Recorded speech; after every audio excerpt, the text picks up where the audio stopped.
Dear students, കഴിഞ്ഞ ക്ലാസ്സിൽ നമ്മൾ സംരക്ഷിത കൃഷിയെക്കുറിച്ച് പഠിച്ചുകൊണ്ടിരിക്കുകയായിരുന്നല്ലോ. Protected cultivation. പലതരത്തിലുള്ള സംരക്ഷിത കൃഷി നിർമ്മിതികളെക്കുറിച്ച് നമ്മൾ പഠിച്ചിരുന്നു. Green house, poly house, shade house, rain shelter, polytunnel. ഈ നിർമ്മിതികൾ തമ്മിലുള്ള വ്യത്യാസങ്ങളെല്ലാം നിങ്ങൾക്ക് മനസ്സിലായി കാണുമല്ലോ. ഇന്ന് നമുക്ക് ഇത്തരം നിർമ്മിതികൾ നിർമ്മിക്കുമ്പോൾ ശ്രദ്ധിക്കേണ്ട കാര്യങ്ങളെക്കുറിച്ച് പഠിക്കാം. സംരക്ഷിത കൃഷിക്കായി സ്ഥലം തിരഞ്ഞെടുക്കുമ്പോൾ ശ്രദ്ധിക്കേണ്ട കാര്യങ്ങൾ. Site selection. First point, soil should have a pH of 5.5 to 6.5.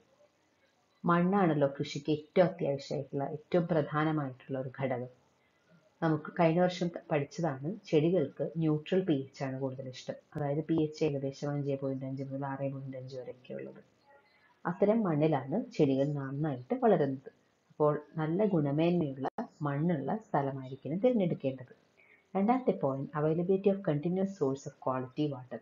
നല്ല ഗുണമേന്മയുള്ള വെള്ളം ധാരാളമായി ലഭിക്കുന്ന ജലസ്രോതസ്സിനടുത്തായിരിക്കണം സംരക്ഷിത കൃഷി ആരംഭിക്കേണ്ടത്. മൂന്നാമത്തെ point, site of construction should be elevated than the surrounding land. രണ്ടാമത്തെ ചിത്രത്തിൽ നോക്കുമ്പോൾ നിങ്ങൾക്ക് മനസ്സിലാവുണ്ടാവും, പോളി ഹൗസ് നിർമ്മിക്കാനായി നാം തിരഞ്ഞെടുക്കുന്ന സ്ഥലം ചുറ്റുമുള്ള സ്ഥലത്തേക്കാൾ അല്പം ഉയർന്നിരിക്കണം. വെള്ളക്കെട്ടില്ലാതിരിക്കാൻ വേണ്ടിയിട്ടാണ് ഇങ്ങനെ ഒരു കാര്യം നമ്മൾ ചെയ്യുന്നത്. നാലാമത്തേത്, the selected site should be pollution free.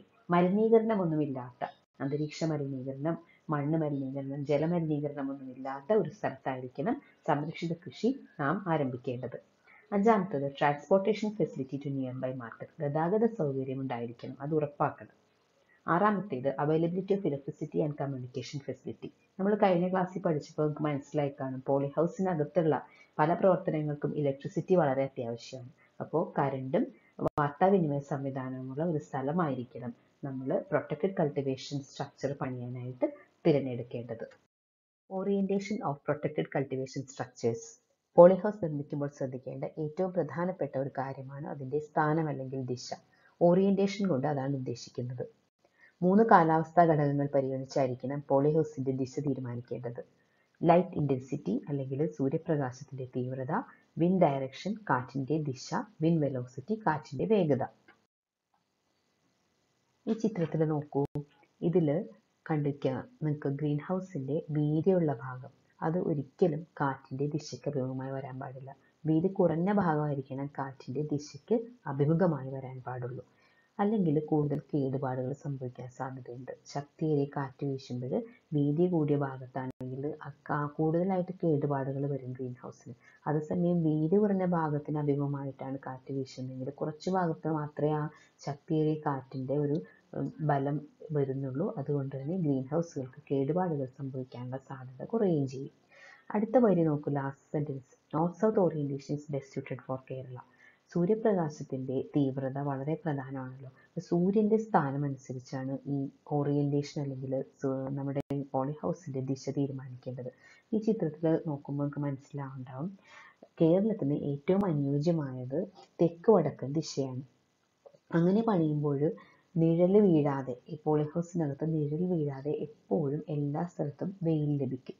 പിന്നെ ചൂടും കുറവായിരിക്കും. കേരളത്തിന്റെ പ്രത്യേക ആ ഒരു കണ്ടീഷനിൽ സൂര്യന്റെ പൊസിഷൻ അനുസരിച്ചാണ് നമ്മൾ ഈ ഓറിയന്റേഷൻ പറയുന്നത്. അപ്പോൾ തെക്ക് വടക്ക് ദിശയിൽ പണിയുന്നതാണ് എപ്പോഴും നല്ലത് കേരള കണ്ടീഷനിൽ. അടുത്തതായി നമുക്ക് പഠിക്കാനുള്ളത് construction of protected cultivation structures. സ്ഥലം തിരഞ്ഞെടുക്കലും സ്ഥാനമൊക്കെ തീരുമാനിച്ചതിന് ശേഷം ഗ്രീൻ ഹൗസ് അല്ലെങ്കിൽ പോളി ഹൗസ് അല്ലെങ്കിൽ റെയിൻ ഷെൽട്ടർ ഏത് നിർമ്മിതിയാണെന്ന് വെച്ചാൽ അത് നിർമ്മിക്കുമ്പോൾ ശ്രദ്ധിക്കേണ്ടത് എന്തൊക്കെ കാര്യങ്ങളാണെന്നുള്ളതാണ് ഇനി പഠിക്കാനുള്ളത്. അപ്പോൾ അതിൽ നമുക്ക് അറിയാം, ആദ്യം ഒരു ഫ്രെയിം വർക്ക്, ഒരു ചട്ടക്കൂട് വേണം. ഇതൊരു ചെറിയ ഒരു പോളി ഹൗസിൻ്റെ ഒരു ബാമ്പു കൊണ്ടുണ്ടാക്കിയ ഒരു പോളി ഹൗസിൻ്റെ ചട്ടക്കൂടാണിത്. സ്ട്രക്ചർ അല്ലെങ്കിൽ ഒരു ഫ്രെയിം വർക്ക് എന്താണെന്ന് മനസ്സിലാക്കാൻ വേണ്ടിയിട്ട് ഈ പിക്ചർ ഇട്ടുന്നേ ഉള്ളൂ. അപ്പോൾ ആദ്യത്തെ point, structures or frame work, ചട്ടക്കൂട്. അത് നമുക്ക് പല വസ്തുക്കൾ ഉപയോഗിച്ച് നിർമ്മിക്കാം. നേരത്തെ കണ്ട പോലെ മുള കൊണ്ട് പറ്റും, ഇല്ലെങ്കിൽ GI structures, galvanised iron pipes കൊണ്ട് പറ്റും. പിന്നെ MS സ്ട്രക്ചർ ഉണ്ട്, മൈൽഡ് സ്റ്റീൽ സ്ട്രക്ചർ ഉണ്ട്. പിന്നെ വൂഡൻ സ്ട്രക്ചർ ഉണ്ട്, മരത്തിൻ്റെ ഒരു ചട്ടക്കൂട്. അപ്പോൾ ആദ്യത്തെ ചിത്രത്തിൽ കാണുന്നത് ഗാൽവനൈസ്ഡ് അയൺ, GI എന്ന് വെച്ചാൽ ഗാൽവനൈസ്ഡ് അയൺ പൈപ്പ്സ് കൊണ്ടുള്ള ചട്ടക്കൂട്. രണ്ടാമത്തെ ചിത്രത്തിൽ മൈൽഡ് സ്റ്റീൽ പൈപ്പ് കൊണ്ടുള്ള ചട്ടക്കൂടാണ്. മൂന്നാമത്തേൽ വൂഡൻ മരത്തിൻ്റെ ഒരു ചട്ടക്കൂടാണ് നമ്മൾ കൊടുത്തിട്ടുള്ളത്. അപ്പോൾ ഇതാണ് ഫ്രെയിം വർക്ക് കൊണ്ട് ഉദ്ദേശിക്കുന്നത്.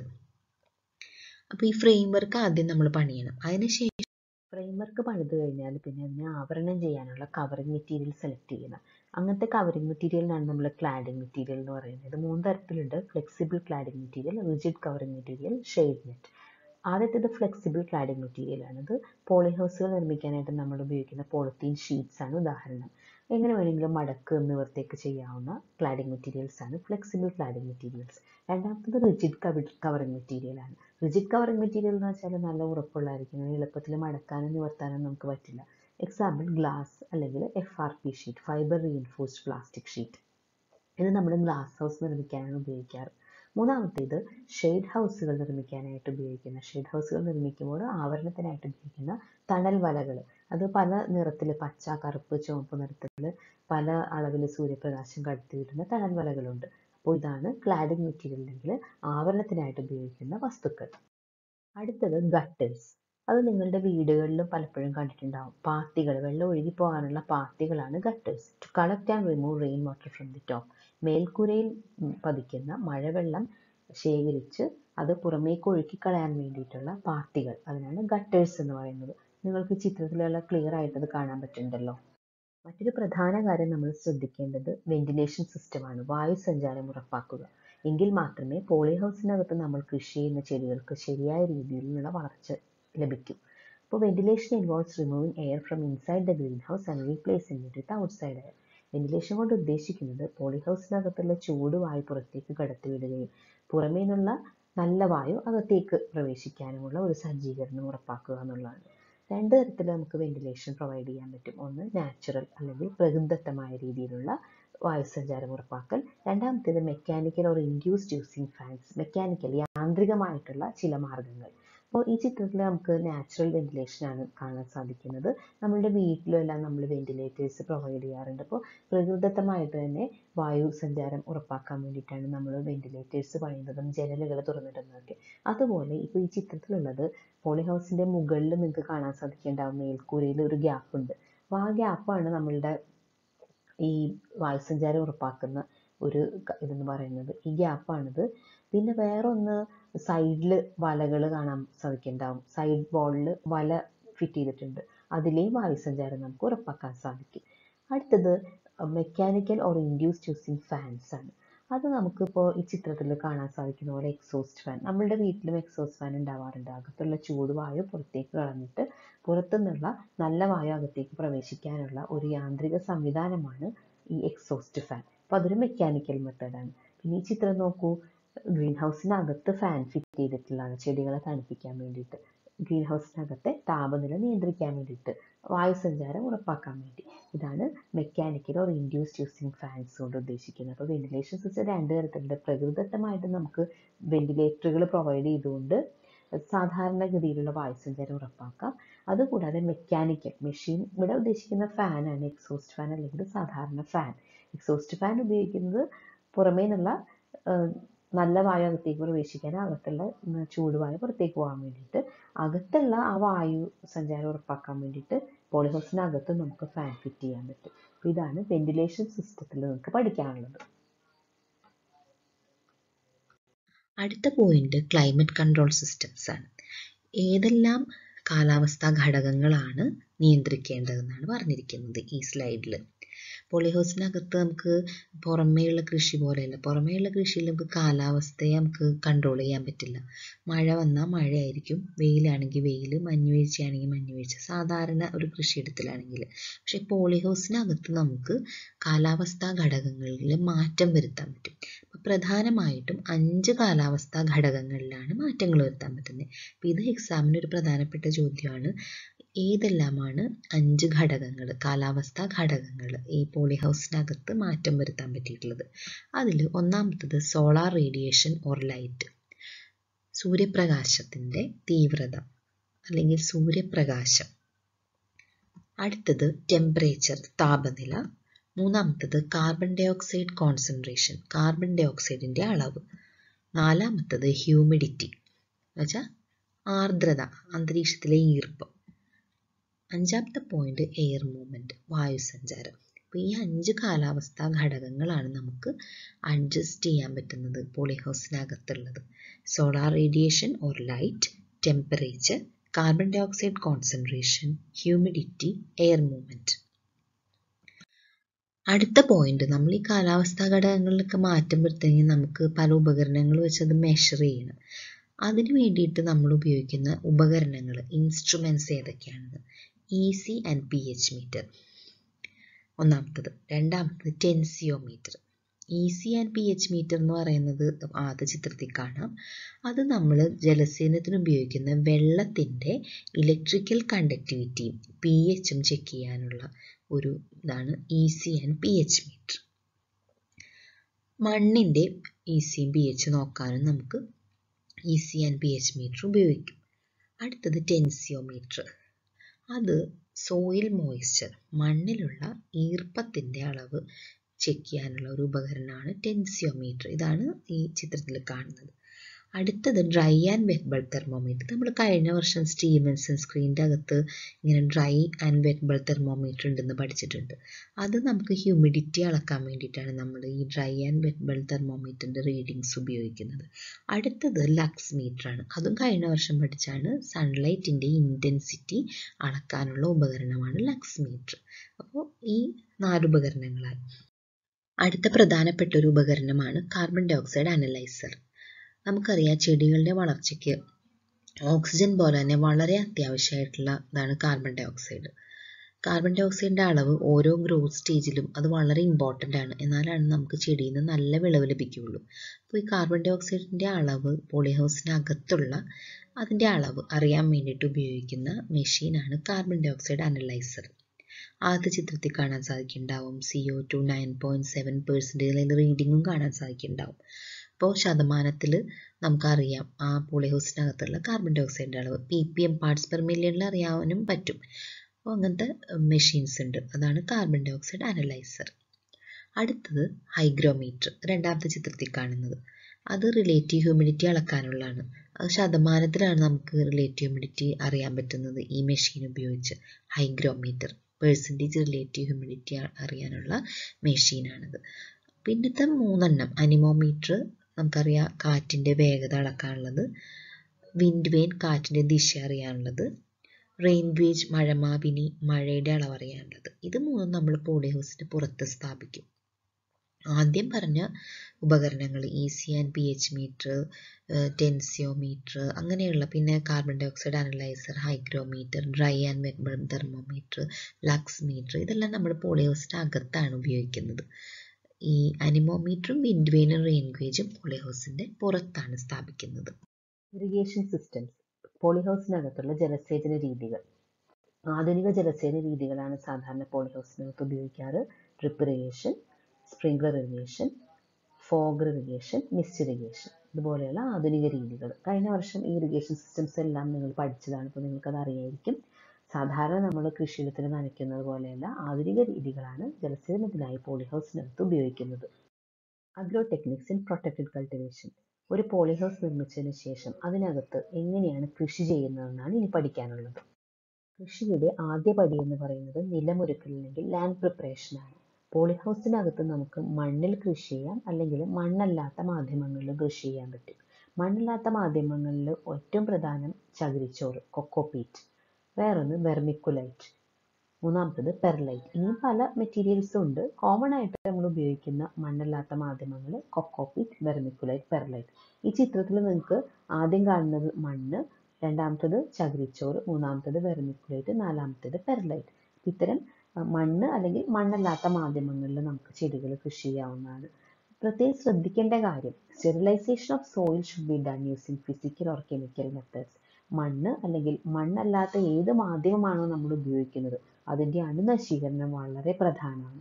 അണുനശീകരണത്തിനായിട്ട് നമുക്ക് ഫിസിക്കൽ അല്ലെങ്കിൽ ഭൗതിക മാർഗങ്ങൾ, കെമിക്കൽ മെത്തേഡ്സ് അല്ലെങ്കിൽ രാസമാർഗങ്ങളും അവലംബിക്കാവുന്നതാണ്. അപ്പോൾ ചെടി വളർത്താനായിട്ട് നമ്മൾ ഉദ്ദേശിക്കുന്ന മാധ്യമം എങ്ങനെയാണ് നശീകരണം നടത്താമെന്ന് നോക്കാം. Disinfection of growing media. അതിന് കെമിക്കൽ ഡ്രെഞ്ചിങ് ഓർ ഫ്യൂമിഗേഷൻ ഉണ്ട്. രാസലായനി ഒഴിച്ചുകൊണ്ടുള്ള ഒരു പ്രക്രിയയാണ് കെമിക്കൽ ഡ്രെഞ്ചിങ് അല്ലെങ്കിൽ ഫ്യൂമിഗേഷൻ. അതിനായിട്ട് നമ്മൾ ഉപയോഗിക്കുന്ന രാസവസ്തുക്കൾ ഫോമാൽഡിഹൈഡ്, ക്ലോറോപിക്രിൻ, ക്യാപ്റ്റാൻ, വാപ്പം പോലെയുള്ള കെമിക്കൽസ് ആണ്. അപ്പോൾ ഇത് ചിത്രത്തിൽ നിങ്ങൾക്ക് കാണാൻ സാധിക്കുന്നുണ്ടാവും പോളിത്തീൻ ഷീറ്റ് ഉപയോഗിച്ച് മണ്ണ് മൂടിയിരിക്കുന്നത്. അതിന് ആദ്യം നമ്മൾ നിലമൊരുക്കും, നന്നായി കിളച്ച് മറിച്ച് ലെവലാക്കി കട്ടകളെല്ലാം മാറ്റിയതിന് ശേഷം കെമിക്കൽ ഡ്രെഞ്ചിങ് ചെയ്യും. കെമിക്കൽ ഡ്രെഞ്ചിങ് എന്ന് വെച്ചാൽ ഏതെങ്കിലും ഒരു ലായനി അത് നമ്മൾ മണ്ണിൽ ഒഴിച്ചതിന് ശേഷം അത് ആ മണ്ണിൽ ഫുള്ള് പടർന്ന് മണ്ണ് അണുനശീകരണമാവാൻ വേണ്ടിയിട്ട് നമ്മൾ പോളിത്തീൻ ഷീറ്റിട്ട് ഏകദേശം 2 ആഴ്ച മൂടിയിടും. അതാണ് കെമിക്കൽ ഡ്രെഞ്ചിങ്ങിൻ്റെ മെത്തേഡ്. രാസലായനി ഒഴിച്ചതിന് ശേഷം പോളിത്തീൻ ഷീറ്റ് ഉപയോഗിച്ച് 2 ആഴ്ചക്കാലം മൂടിയിട്ടതിന് ശേഷം നമുക്ക് അപ്പോഴത്തേക്ക് എല്ലാ അണുനശീകരണം നടന്നിട്ടുണ്ടാവും. അതിനുശേഷം നമുക്കത് കൃഷിക്കായി ഉപയോഗിക്കാം. മറ്റൊന്ന് സ്റ്റീമിംഗ് ആണ്, ആവി കയറ്റുക. ഇത് നിങ്ങൾ അങ്ങനെ കണ്ടിട്ടുണ്ടാവില്ല. ഇപ്പോൾ ഈ ഫോട്ടോയിൽ നിങ്ങൾക്ക് മനസ്സിലാവുണ്ടാവും ആവി വളരെ ഇഫക്റ്റീവാണ് അണുനശീകരണത്തിന്. അപ്പോൾ നമുക്ക് ആവി ഉപയോഗിച്ച് മണ്ണ് അല്ലെങ്കിൽ നടാൻ ഉപയോഗിക്കുന്ന മാധ്യമം അണുനശീകരണം നടത്താം.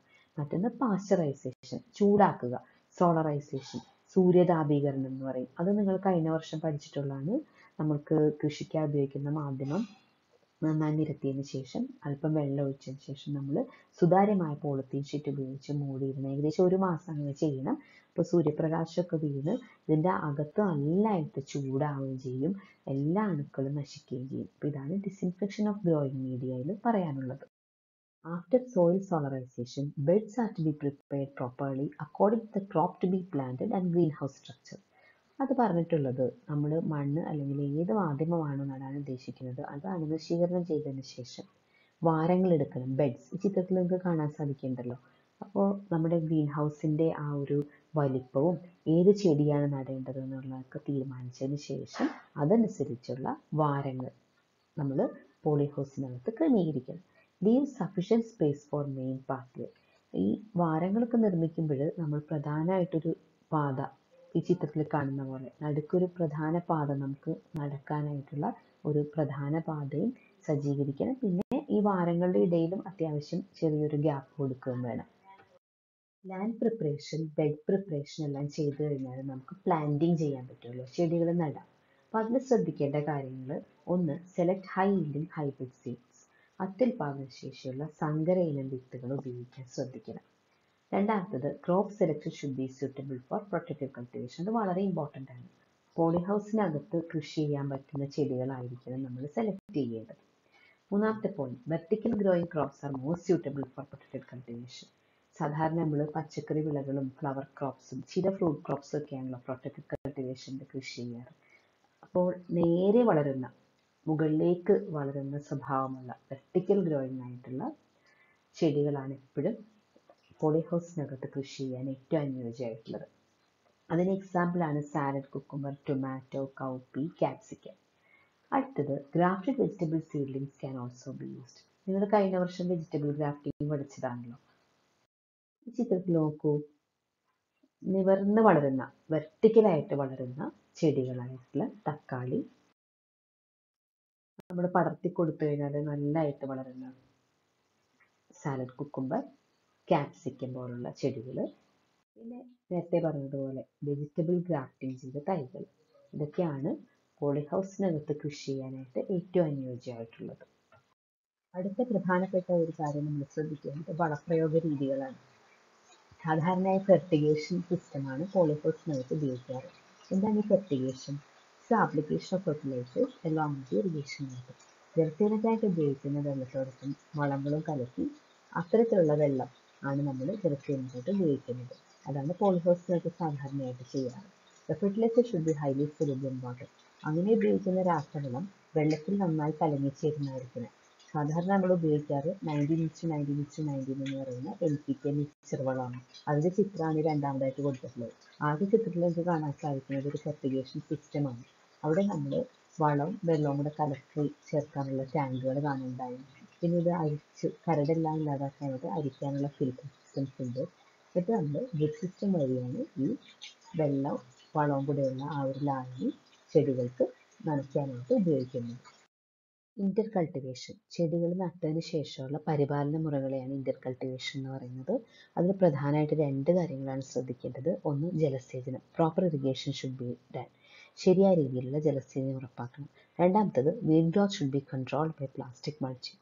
ചിത്രത്തിൽ കാണുന്ന പോലെ പ്ലാസ്റ്റിക് ഷീറ്റ് ഉപയോഗിച്ച് പുതയിടുകയാണെങ്കിൽ നമുക്ക് കള നിയന്ത്രണം നല്ല രീതിയിൽ ക്രമീകരിക്കാൻ സാധിക്കും. കൃഷിയിലെ ഏറ്റവും പ്രധാനമായിട്ടുള്ള മറ്റൊരു കാര്യം പ്ലാന്റ് പ്രൊട്ടക്ഷൻ അല്ലെങ്കിൽ സസ്യസംരക്ഷണമാണല്ലോ. അത് വളരെ പ്രധാനമാണ്. Pest or disease incidence in one crop may severely affect the entire crops. പോളിഹൗസിനകത്ത് ഏതെങ്കിലും ഒരു ചെടിയിൽ ഒരു കീടം അല്ലെങ്കിൽ രോഗം വന്നു കഴിഞ്ഞാൽ അത് പെട്ടെന്ന് തന്നെ മറ്റു ചെടികളിലേക്കും പടരാനുള്ള സാധ്യത കൂടുതലാണ്. അപ്പോൾ അതുകൊണ്ട് നമുക്ക് പല മാർഗങ്ങൾ ഉപയോഗിച്ച് സസ്യസംരക്ഷണം വളരെ പ്രധാനമാണ്. കൾച്ചറൽ മെത്തേഡ്സ് അല്ലെങ്കിൽ കാർഷിക മാർഗങ്ങൾ ഉപയോഗിച്ച് നല്ല രീതിയിൽ നമുക്ക് രോഗകീട നിയന്ത്രണം നടത്താൻ സാധിക്കും. Follow strict quarantine measures. Quarantine നിയമങ്ങൾ കൃത്യമായി പാലിക്കുക. രോഗങ്ങളോ കീടങ്ങളോ ഉള്ള ചെടികൾ പോളിഹൗസിനകത്തേക്ക് പ്രവേശിപ്പിക്കാതിരിക്കുക. അതാണ് സ്ട്രിക്റ്റ് ക്വാറന്റൈൻ മെഷർ കൊണ്ട് ഉദ്ദേശിക്കുന്നത്. Practice integrated pest and disease management. സംയോജിത രോഗകീട നിയന്ത്രണം. ഇത് നിങ്ങൾ കഴിഞ്ഞ വർഷം പഠിച്ചാണല്ലോ.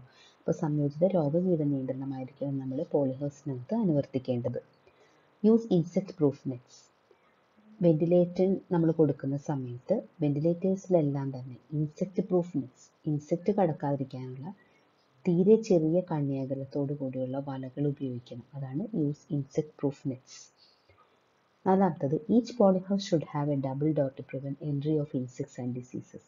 സിംഗിൾ ഡോർ സിസ്റ്റം അല്ലാതെ ഒരു ഡബിൾ ഡോർ സിസ്റ്റമാണ് എപ്പോഴും പോളിഹൗസിന് അഭികാമ്യമായിട്ടുള്ളത്. Use pest and disease free planting material. രോഗകീടങ്ങളൊന്നുമില്ലാത്ത നടീൽ വസ്തുക്കൾ മാത്രമേ നമ്മുടെ പോളിഹൗസിനകത്ത് ഉപയോഗിക്കാൻ പാടുള്ളൂ. Use resistant varieties. രോഗപ്രതിരോധ ശേഷിയുള്ള ഇനങ്ങൾ മാത്രം കൃഷി ചെയ്യാനായിട്ട് ഉപയോഗിക്കുക. രോഗകീട പ്രതിരോധ ശേഷിയുള്ള ഇനങ്ങൾ. Crop rotation. വിള പരിക്രമം. ഒരു സീസണിൽ ഒരു വിളയാണെങ്കിൽ അടുത്ത സീസണിൽ നമ്മൾ മാറ്റണം. ഇപ്പോൾ പയർവർഗ്ഗ ചെടികൾ തന്നെ സ്ഥിരം കണ്ടിന്യൂസ് ആയിട്ട് കൃഷി ചെയ്യാൻ പാടില്ല. ഒരു സീസണിൽ പയർവർഗ്ഗ ചെടിയാണെങ്കിൽ അടുത്ത സീസണിൽ നമുക്ക് വഴുതന വർഗ്ഗ വിളകൾ കൃഷി ചെയ്യാം. അങ്ങനെ മാറി മാറി വിളകൾ കൃഷി ചെയ്യണം. അതാണ് ക്രോപ്പ് റൊട്ടേഷൻ. ഇത്തരം മാർഗങ്ങളാണ് കാർഷിക മാർഗങ്ങളായിട്ട് നമുക്ക് സ്വീകരിക്കാൻ സാധിക്കുന്നത്. പിന്നെ ഒന്ന് മെയിൻറ്റെയിൻ പ്രോപ്പർ സ്പേസിങ്. നടീലകലം, കൃത്യമായ നടീലകലം പാലിക്കണം. ചെടികൾ വളരെ അടുപ്പിച്ച് നട്ടു കഴിഞ്ഞാൽ രോഗങ്ങളും കീടങ്ങളുടെ ആക്രമണം കൂടുതലായിരിക്കും. അപ്പം അതുകൊണ്ട് കൃത്യമായ നടീലകലം പാലിക്കണം. ഞാൻ നേരത്തെ ഡബിൾ ഡോർ സിസ്റ്റം എന്ന് പറഞ്ഞത് എന്താണെന്ന് മനസ്സിലാക്കാൻ വേണ്ടിയിട്ടാണ് ഈ ചിത്രങ്ങളുള്ളത്. നമ്മുടെ ആദ്യ ചിത്രത്തിൽ നമുക്ക് കാണാൻ സാധിക്കുന്നുണ്ടാവും പോളിഹൗസിന്റെ ഫ്രണ്ടിലായിട്ട് ചെറിയ ഷെഡ് പോലെ കാണുന്നുണ്ടാവുമല്ലോ. അപ്പോൾ അതിന് 2 ഡോർ ഉണ്ട്. ആദ്യത്തെ ഡോറ് തുറന്ന് നമ്മൾ അകത്തേക്ക് പ്രവേശിക്കുമ്പോൾ ചെറിയൊരു റൂം പോലെ ആയിരിക്കും. അതിൽ നിന്നുള്ള ഡോറ് തുറക്കുമ്പോഴാണ് നമുക്ക് പോളിഹൗസിനകത്തേക്ക് പ്രവേശിക്കാൻ സാധിക്കുള്ളൂ. ഇത് പെട്ടെന്ന് തന്നെ കീടങ്ങളെല്ലാം പറന്ന് നമ്മൾ ഡോർ തുറക്കുന്ന സമയത്ത് കീടങ്ങളൊക്കെ പെട്ടെന്ന് തന്നെ പോളിഹൗസിനകത്തേക്ക് പ്രവേശിക്കാതിരിക്കാൻ വേണ്ടിയാണ് ഈ ഒരു ഡബിൾ ഡോർ സിസ്റ്റം ഉള്ളത്. രണ്ടാമത്തെ ചിത്രത്തിൽ നിങ്ങൾക്ക് 2 ഡോറുകളും കാണാൻ സാധിക്കുന്നുണ്ടാവും. പോളിഹൗസിന്റെ ഫ്രണ്ടിലായിട്ട് ചെറിയൊരു റൂം പോലെ സജ്ജീകരിച്ചിട്ടുണ്ട്. അതിന് 2 ഡോറുകളും ഉണ്ട്. പിന്നെ ഈ ഇൻസെക്ട് പ്രൂഫ് നെറ്റ് എന്ന് പറഞ്ഞിട്ടുള്ളത് സൈഡിൽ, രണ്ടാമത്തെ ചിത്രത്തിലെ സൈഡിൽ നമുക്ക് ക്ലിയർ ആയിട്ട് സാധിക്കുന്നുണ്ടാവും. സൈഡ് വാളുകളെല്ലാം തന്നെ ഇൻസെക്റ്റുകൾ കയറാതിരിക്കാനുള്ള തീരെ കണ്ണിയകലം കുറഞ്ഞ വലകൾ ഉപയോഗിച്ചാണ് കവർ ചെയ്തിട്ടുള്ളത്. Mechanical and physical methods of pest control. യാന്ത്രികമായതും ഭൗതികമായിട്ടുള്ള രോഗകീട നിയന്ത്രണ മാർഗങ്ങൾ. അതിൽ ഒന്നാമത്തത് സ്കൗട്ടിങ്. സ്കൗട്ടിങ് എന്ന് വെച്ചാൽ നമ്മൾ സ്ഥിരമായിട്ട് പോളിഹൗസിനകത്ത് മിക്കവാറും ചെടികളെ നിരീക്ഷിക്കണം. എന്തിനാ? To detect the presence of any pest. എന്തെങ്കിലും കീടങ്ങളോ രോഗങ്ങളോ ഒക്കെ ഉണ്ടെന്ന് നമ്മൾ സ്ഥിരമായിട്ട് നിരീക്ഷിക്കണം. അതിനാണ് സ്കൗട്ടിങ് എന്ന് പറയുന്നത്. ഫിറമോൺ ട്രാപ്സ് ഉപയോഗിക്കാം. ഫിറമോൺ കെണികൾ ഉപയോഗിച്ച് നമുക്ക് കുറേ കീടങ്ങളെയൊക്കെ നിയന്ത്രിക്കാൻ സാധിക്കും. പിന്നെ സോയിൽ സോളറൈസേഷൻ. അത് നമ്മൾ നേരത്തെ പഠിച്ചാണ്. കൃഷി തുടങ്ങുന്നതിന് മുമ്പായിട്ട് മണ്ണ് അണുനശീകരണം നടത്താൻ വേണ്ടിയിട്ട് സൂര്യതാപീകരണം ചെയ്യാൻ പറ്റും. Sticky traps. അത് നിങ്ങൾ കഴിഞ്ഞ വർഷം പഠിച്ചായിരിക്കും. യെല്ലോ സ്റ്റിക്കി ട്രാപ്സ് ആണ് ഈ ചിത്രങ്ങളിൽ കാണുന്നത്. മഞ്ഞ നിറം ഈ ഇൻസെക്റ്റുകളെ ആകർഷിക്കും. അപ്പോൾ അതിൽ എന്തെങ്കിലും സ്റ്റിക്കി ആയിട്ടുള്ള മെറ്റീരിയൽ, ആവണക്കെണ്ണ പോലുള്ള അല്ലെങ്കിൽ എന്തെങ്കിലും ഗം ചേർത്തിട്ടുള്ള സ്റ്റിക്കി ട്രാപ്സ് നമുക്ക് വാങ്ങാൻ കിട്ടും. അത് നമുക്ക് വീടുകളിൽ ഈസി ആയിട്ട് ഉണ്ടാക്കാം, ഇല്ലെങ്കിൽ നമുക്ക് വാങ്ങാനും കിട്ടും. അപ്പോൾ അങ്ങനത്തെ യെല്ലോ സ്റ്റിക്കി ട്രാപ്സ് ഉപയോഗിച്ച് നമുക്ക് കീടങ്ങളെ നിയന്ത്രിക്കാം. പിന്നെ ഹാൻഡ് പിക്കിങ്. നമ്മൾ ഈ ചെടികൾ സ്ഥിരം നിരീക്ഷിക്കുന്ന സമയത്ത് എന്തെങ്കിലും ഒരു പ്രാണിയോ അല്ലെങ്കിൽ പുഴുവോ കണ്ടു കഴിഞ്ഞാലാണ് നമ്മൾ അതുള്ള ഇല നമ്മൾ അതൊക്കെ കൈകൊണ്ട് പിക്ക് ചെയ്ത് കളയണം. അപ്പോൾ അതാണ് ഹാൻഡ് പിക്കിങ് കൊണ്ട് ഉദ്ദേശിക്കുന്നത്. Biological control. ജൈവ നിയന്ത്രണം. ജൈവ നിയന്ത്രണകാരികളെ ഉപയോഗിക്കാം രോഗങ്ങളും കീടങ്ങളും നിയന്ത്രിക്കാനായിട്ട്. Use of botanicals. ചെടികളിൽ നിന്നുണ്ടാക്കുന്ന കീടനാശിനികൾ നമുക്ക് കീടങ്ങളെ നിയന്ത്രിക്കാനായിട്ട് ഉപയോഗിക്കാം. വേപ്പെണ്ണ വെളുത്തുള്ളി മിശ്രിതം പോലുള്ള ബൊട്ടാണിക്കൽസ്. പിന്നെ വേറെ യാതൊരു മാർഗവും ഇല്ല, നമുക്ക് കൺട്രോൾ ചെയ്യാനായിട്ട് ബുദ്ധിമുട്ട് തോന്നുന്നെങ്കിൽ മാത്രം യൂസ് ഓഫ് കെമിക്കൽസ്, കീട രോഗ നിയന്ത്രണകാരികളെ നമുക്ക് ഉപയോഗിക്കാവുന്നതാണ്. സംരക്ഷിത കൃഷി എന്താണെന്നും അതിൻ്റെ കൃഷി രീതികളും ശ്രദ്ധിക്കേണ്ട കാര്യങ്ങളും നിർമ്മാണ രീതികളും എല്ലാം നിങ്ങൾക്ക് ശരിയായി മനസ്സിലായിട്ടുണ്ടാവുമെന്ന് വിചാരിക്കുന്നു. Thank you.